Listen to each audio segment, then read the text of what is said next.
মানুষ বদলায় না, মানুষ প্রকাশ পায়।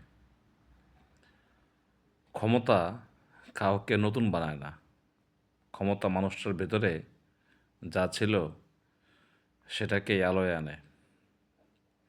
যার ভেতরে দয়া ছিল, ক্ষমতা পেলে সে আরও দয়ালু হয়।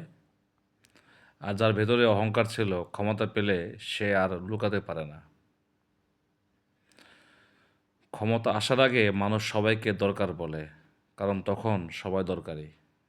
কিন্তু ক্ষমতা আসার পর মানুষ হিসাব করে কে কাজে লাগবে, কে লাগবে না।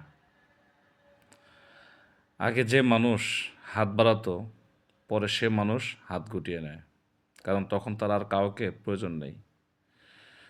ক্ষমতা মানুষকে শেখায় কথা না বললেও চলবে, দোষ করলেও পার পাওয়া যাবে।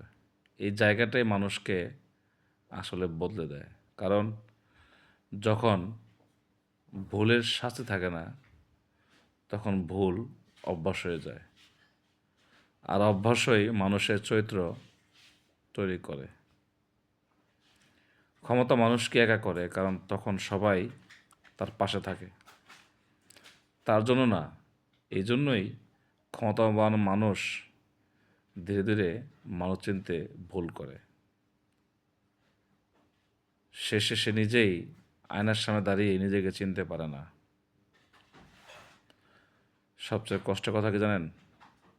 ক্ষমতা একদিন চলে যায়, কিন্তু তখন মানুষটা আর আগের মতো ফেরা যায় না, বা ফিরতে পারে না। ক্ষমতা মানুষকে বড় করে না, ক্ষমতা মানুষকে স্পষ্ট করে। ধন্যবাদ।